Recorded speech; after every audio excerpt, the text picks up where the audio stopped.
حضرت ربیعہ بن عامر رضی اللہ تعالیٰ عنہ بڑے جلیل القدر صحابی تھے، رستم کے دربار میں پہنچے تو رستم نے پوچھا تم یہاں کیوں آئے ہو؟ انہوں نے کہا ہم آئے نہیں، ہم تو بھیجے گئے ہیں۔ کنتم خیر امت اخرجت للناس، اس کا مطلب بیان کر دیا ان کو کہ تم بہترین امت ہو کیونکہ تم ساری انسانیت کی طرف بھیجے گئے ہو۔ تو رستم نے پوچھا کہ تمہیں کس نے بھیجا ہے؟ پھر دوسرا جواب دیا ہمیں اس اللہ نے بھیجا ہے جس نے مجھے اور تمہیں اور اس ساری کائنات کو بنایا ہے۔ کہا اچھا اس اللہ نے کیوں بھیجا ہے؟ کہا اس لیے بھیجا ہے۔ تین جواب دیے جو کہ میرے تمہارے لیے ہر آنے والے مسلمان کے لیے اس دنیا میں راہ عمل ہیں۔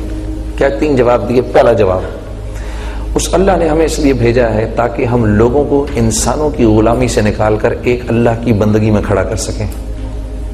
اللہ نے ہم کو اس لیے بھیجا ہے تاکہ ہم لوگوں کو دنیا کی مشکلات سے نکال کر اسلام کی وسعتوں میں داخل کر سکیں، تاکہ ہم لوگوں کو ظالموں کی بے اعتدالیوں سے نکال کر اسلام کے عدل میں کھڑا کر سکیں۔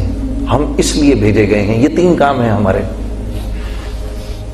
یہ ہمارے اس دنیا میں آنے کا مقصد ہے۔ یہ مقصد ڈاکٹر کے آنے کا بھی ہے، انجینئر کے آنے کا بھی ہے، پرنسپل کے آنے کا بھی ہے، اسٹوڈنٹ کے آنے کا بھی ہے، ٹیچر کے آنے کا بھی ہے، تاجر کے آنے کا بھی ہے، یہ بادشاہ کے آنے کا بھی ہے۔ لا الہ ہے کیا؟ سب سے پہلے تو میری اپنی ذات کی نفی ہے، میرے اپنے نفس کی نفی ہے، وہ مجھ سے ہوتی نہیں کیونکہ اپنے آپ کو میں پرفیکٹ سمجھتا ہوں۔ ایک ہمارے بزرگ تھے، ان سے کسی نے پوچھا بھائی لا الہ کا مطلب کیا ہے؟ لا الہ الا اللہ کا مطلب کیا ہے؟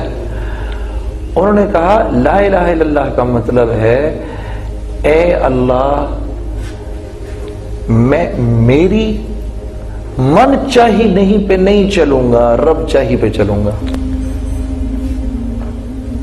من چاہی پر نہیں چلوں گا، رب چاہی پر چلوں گا۔ اب یہ کیسے کروں میں؟ یہ تو مانتا ہی نہیں دل اس بات کو، مجھ سے بڑا تو افلاطون ہے ہی کوئی نہیں۔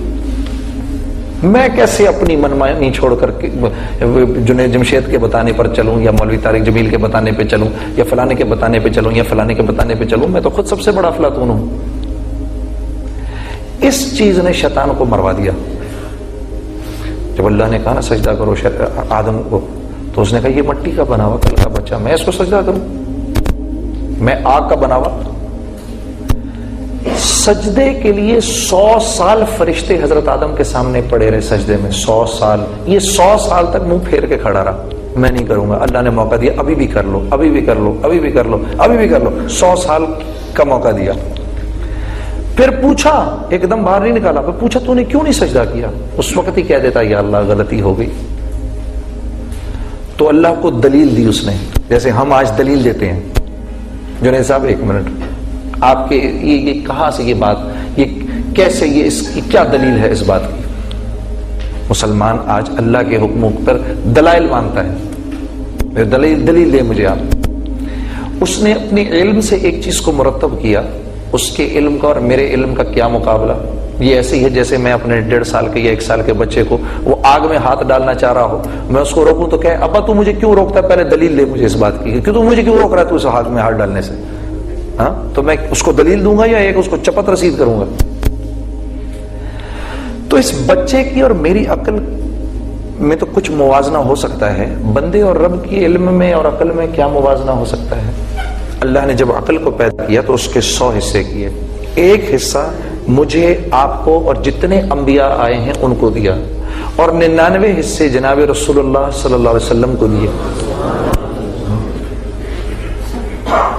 تو ہم اپنے علم سے اللہ سے پوچھ رہے ہیں اللہ اس بات کی کیا دلیل ہے؟ ہاں یہاں پر حاجی حضرات بیٹھے ہوں گے، کوئی بیٹھے ہوئے حاجی حضرات یہاں پر ہے جی؟ کوئی ہاتھ کھڑا کر کے بتاؤ گے کوئی حاجی بیٹھا ہے ادھر؟ اچھا حاجی صاحب بیٹھے ہوئے سامنے ہے جی۔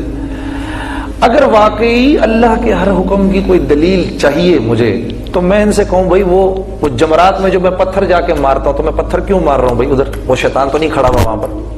اس کی آپ مجھے کوئی آپ لاجیکل مجھے کوئی ایکسپلینیشن دیں اس کی، میں کیوں مار رہا ہوں پتھر؟ یہاں میں اپنے یہاں یہ آپ کا پیرامیڈکس ہاسپٹل، اس کے ذہن میں اگر کوئی پتھر اٹھانا شروع کر دے ہیں جی، آپ پوچھے بھائی پتھر کیوں اٹھا رہے ہو پروفیسر؟ وہ کہے جی بھائی میں نے پتھر مارنا ہے وہ سامنے دیوار کو، آپ اس کے بارے میں کیا رائے قائم کریں گے؟ تو پاگل ہو گیا بیچارہ یار، اس کو کہیں جمع کراؤ. ہاں لیکن وہاں پر تو کر رہے ہیں، ڈاکٹر بھی کر رہا ہے، پروفیسر بھی کر رہا ہے، مفتی بھی کر رہا ہے، عالم بھی کر رہا ہے، سب کر رہے ہیں. 1,00,000 نمازوں کا ثواب مل رہا ہے حرم میں، اور اللہ جل شانہ فرما رہے نہیں اس کو چھوڑو اور جاؤ مینا میں 5 نمازیں پڑھو.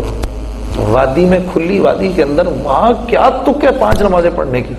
میں کہوں یا اللہ کوئی لاجک تو دے اس بات کی. نہیں ادھر نہیں جانا، ہم نے یہی پڑھنی ہے. پھر مینا سے بھائی چلو بھائی پیدل عرفات پہنچ گئے، بھائی تھکے ہارے ٹوٹے پجے عرفات پہنچے، تو وہاں چلو بھائی اب آرام کریں گے. نہیں بھائی آرام کوئی نہیں کرنا ادھر، یہاں سے سیدھے جاؤ مزدلفہ واپس. اوفو یا اللہ، اس کی کیا لاجک ہے جی؟ تھوڑا آرام کرنے دیں آپ ہم کو. اور نماز کسی حالت میں چھوڑنے کا حکم نہیں. تو اب آپ کہہ رہے ہیں کہ مغرب کی نماز بھی نہ پڑھو ادھر. کوئی بات آپ کی سمجھ نہیں آ رہی ہمیں. اب چلے جا رہے ہیں ادھر واپس مزدلفہ پہنچ گئے، تھکے ہارے، رات ہوئی، یا اللہ ہونتے سو جائیے جی. اٹھو فوراً فجر کے بعد جیسے ہی سورج نکلا چلو ادھر، اب جا کے پتھر مارو ادھر اس کو، شیطان کو. یا اللہ شیطان کہاں ہے؟ یہ تو پتھر ہے جس کو پتھر مارنے جا رہے ہیں. تو یہاں تو مجھے ایک بھی چیز اگر ظاہراً عقل سے دیکھیں تو ایک بھی لاجیکل چیز سمجھ میں نہیں آ رہی. لیکن جہاں جو کرنے کو اللہ کہہ رہا ہے ہم کہہ رہے ہیں لبیک اللہم لبیک. یا اللہ حاضر، آپ جو کہہ رہے ہیں حاضر، آپ جو کہہ رہے ہیں حاضر، آپ جو کہہ رہے ہیں حاضر، ہم حاضر، یہ بھی کریں گے، یہ بھی کریں گے، یہ بھی کریں گے. حج پر کیا کرایا جا رہا ہے مجھے آپ کو کہ بات تیری موٹی عقل میں گھسے یا نہ گھسے، حرم کی بھی کوئی قیمت نہیں، عرفات کی بھی کوئی قیمت نہیں، طواف کی بھی کوئی قیمت نہیں. قیمت صرف اور صرف ہمارے حکم کی ہے. یہ سکھایا جا رہا ہے مجھے تمہیں وہاں پر. لیکن حج سے واپس آتے ہیں، واپس آ کے پھر وہی، ابھی اسی چیز کی مشق کر کے آئے ہیں اور واپس آ کے پھر وہی. یہ میرا تمہارا سب سے بڑا المیہ ہے، یہ میرا تمہارا، یہ پورے معاشرے کا سب سے بڑا المیہ ہے.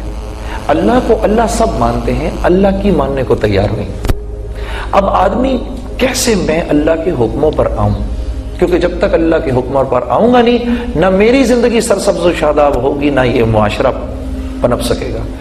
تو اب دیکھو نا پروفیسر صاحب بیٹھے ہوئے ہیں جی، پرنسپل آپ کے بیٹھے ہوئے ہیں، آپ دیکھو ماشاءاللہ سے کس تمیز سے سارے بیٹھے ہوئے ہو جی. پرنسپل سامنے بیٹھے ہوئے، کوئی نہ ادھر نہ ادھر، چوں بھی نہیں کوئی کر رہا ہے یہاں پر بیٹھ کے. کیوں؟ ان کی طاقت کو سب پہچانتے ہیں. اور ایک دفعہ اپنے ایک دوست کی، میرا خیال ہے شاید فیصل آباد کا یا سیالکوٹ کا واقعہ ہے، میں اپنے ایک دوست کے پاس گیا ہوں، سخت گرمیوں میں گشت کر رہے ہم.